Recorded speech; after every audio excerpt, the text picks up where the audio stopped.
ನೀವು ನೋಡ್ತಾ ಇರೋ ಹಾಗೆ ಬೆಂಗಳೂರಿನಲ್ಲಿ ಖಾಸಗಿ ವಾಹನಗಳ ಸಂಘಟನೆಗಳು ಬಂದ್ಗೆ ಕರೆಯನ್ನ ನೀಡಿದವೆ. ಈ ಬಂದ್ ಹಿನ್ನೆಲೆಯಲ್ಲಿ ಮೆಜೆಸ್ಟಿಕ್ ನಿಂದ ಫ್ರೀಡಂ ಪಾರ್ಕ್ ಕಡೆಗೆ ಬೃಹತ್ ರ್ಯಾಲಿ ಆಲ್ರೆಡಿ ಬಂದಿದೆ.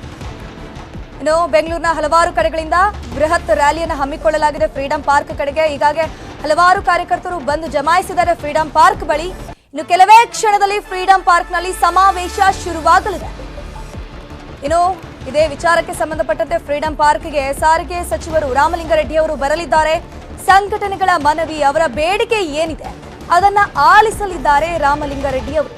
ಫ್ರೀಡಂ ಪಾರ್ಕ್ ಸುತ್ತಮುತ್ತ ಭಾರೀ ಭದ್ರತೆಯನ್ನು ಕೂಡ ಒದಗಿಸಲಾಗಿದೆ. ಯಾವುದೇ ರೀತಿಯ ಅಹಿತಕರ ಘಟನೆ ಆಗಬಾರದು, ಯಾವುದೇ ಹೆಚ್ಚು ಕಮ್ಮಿ ಕೂಡ ಆಗಬಾರ್ದಲ್ಲಿ ಘಟನೆ ತೀವ್ರ ಸ್ವರೂಪವನ್ನ ಪಡ್ಕೊಳ್ಬಾರ್ದು ಪ್ರತಿಭಟನೆ. ಹೀಗಾಗಿ ಅಲ್ಲೂ ಕೂಡ ಪೊಲೀಸ್ ಬಿಗಿ ಬಂದೋಬಸ್ತನ್ನ ಮಾಡಲಾಗಿದೆ. ಕೆಲ ಸಂಘಟನೆಗಳು ಫ್ರೀಡಂ ಪಾರ್ಕ್ಗೆ ಆಲ್ರೆಡಿ ಬಂದಿದೆ.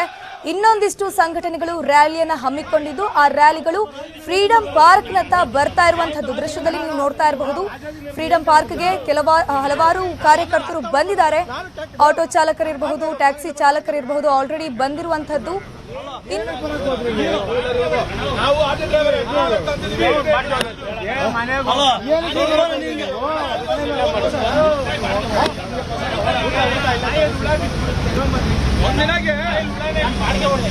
ಒಂದಿನಕ್ಕೆ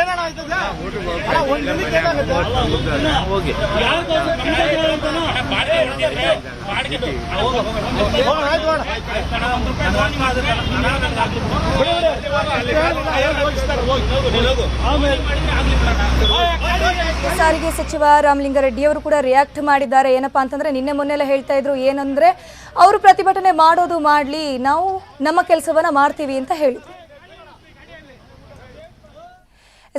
ಈ ಪ್ರತಿಭಟನೆ ಬಗ್ಗೆ ಸಾರಿಗೆ ಸಚಿವ ರಾಮಲಿಂಗಾರೆಡ್ಡಿ ಅವರು ಕೂಡ ಪ್ರತಿಕ್ರಿಯೆ ಕೊಟ್ಟಿದ್ದಾರೆ.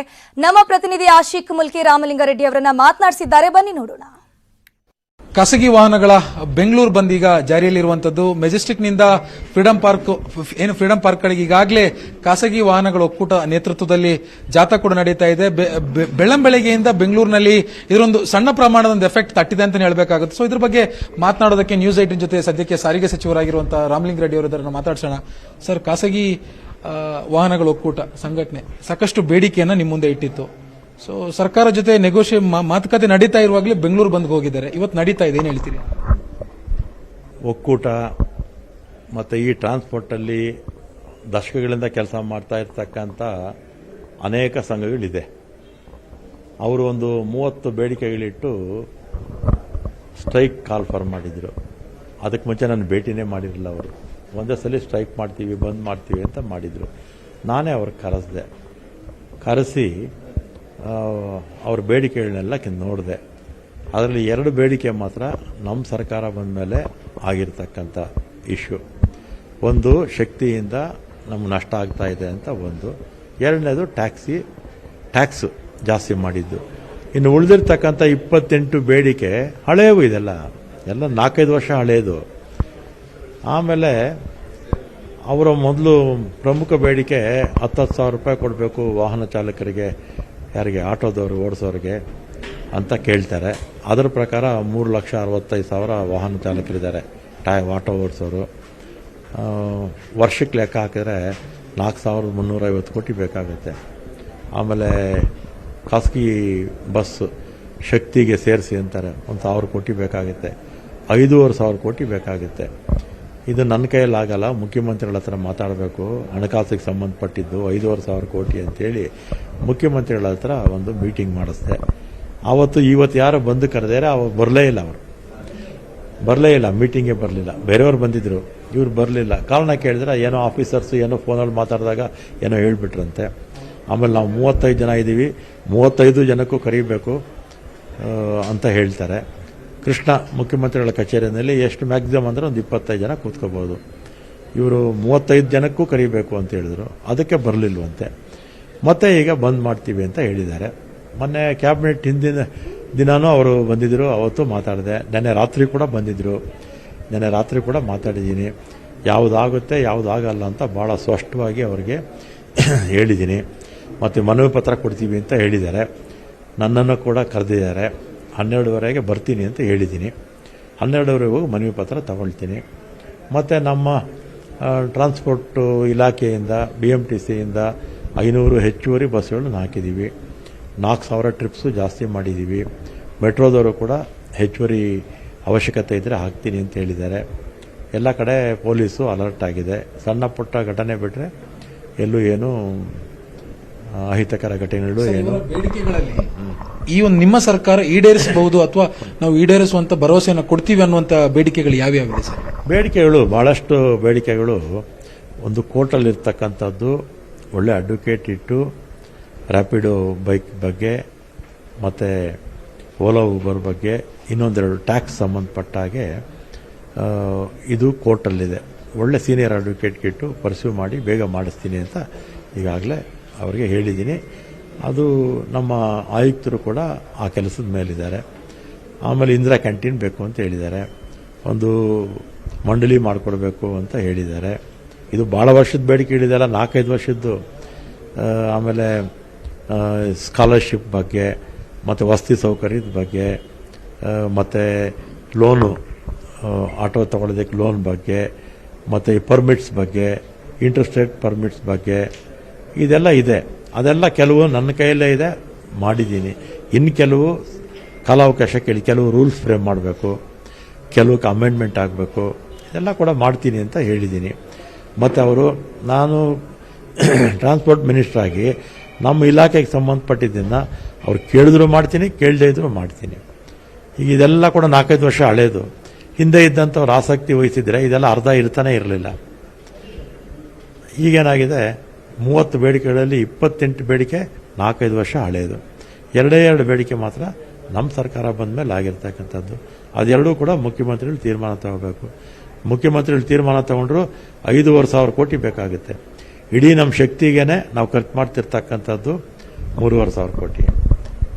ಈಗ ಅದಕ್ಕೆ ಪರಿಹಾರ ಕೊಡಿ ಅಂತ ಕೇಳ್ತಿರೋದು 5,500 ಕೋಟಿ ಆಗುತ್ತೆ.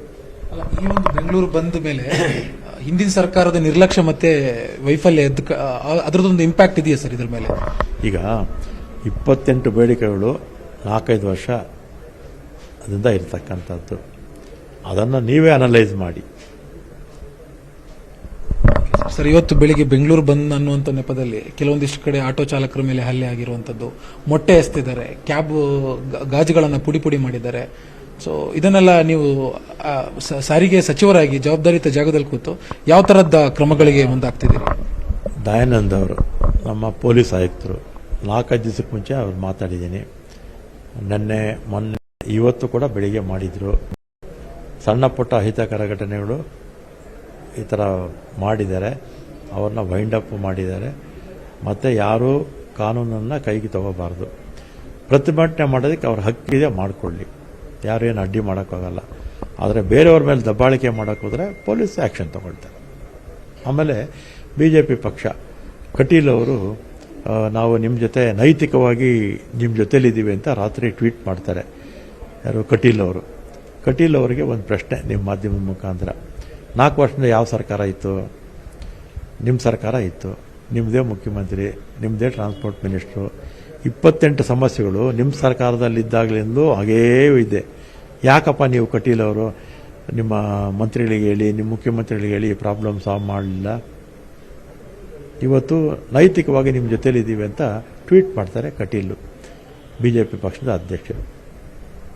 ಇವತ್ತು ಮೆರವಣಿಗೆ ಅಂದ್ರೆ ಪ್ರತಿಭಟನಾ ಜಾಗಕ್ಕೆ ಹೋಗ್ತೀರಾ ಸರ್? ಅವ್ರ ಮನವಿಯನ್ನು ಸ್ವೀಕಾರ ಮಾಡ್ತಾರೆ. ರಾತ್ರಿ ಬಂದಿದ್ರು ನಟರಾಜ್ ಶರ್ಮಾ ಮತ್ತು ಅವರೆಲ್ಲ ಸ್ನೇಹಿತರೆಲ್ಲ ಬಂದಿದ್ರು.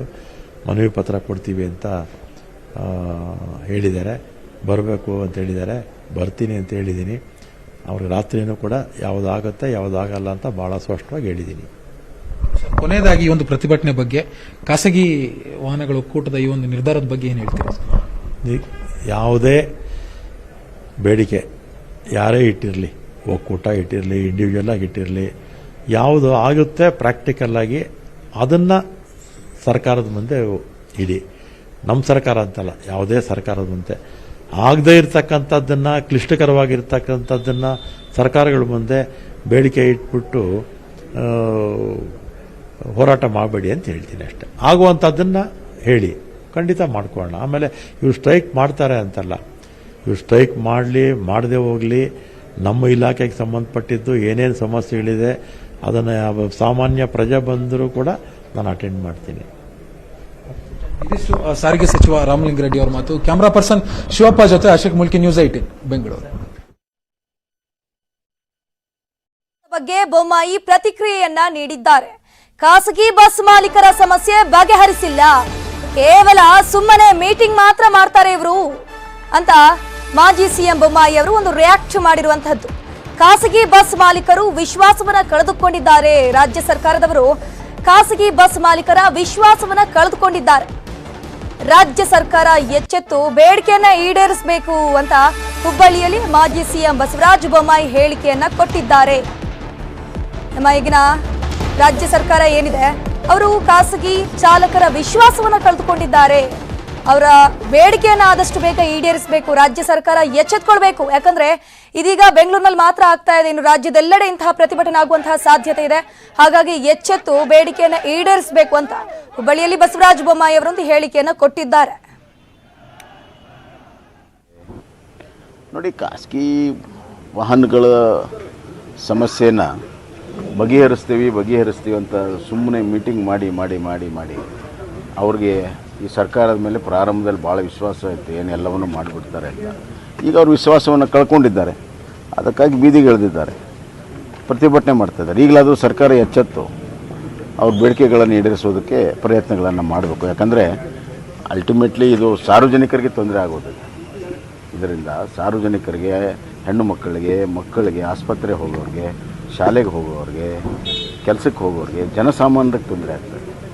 ಈ ಅರಿವಿನಿಂದ ಸರ್ಕಾರ ಮುಂದೆ ಬಂದು ಪರಿಹಾರವನ್ನು ಮಾಡಬೇಕು.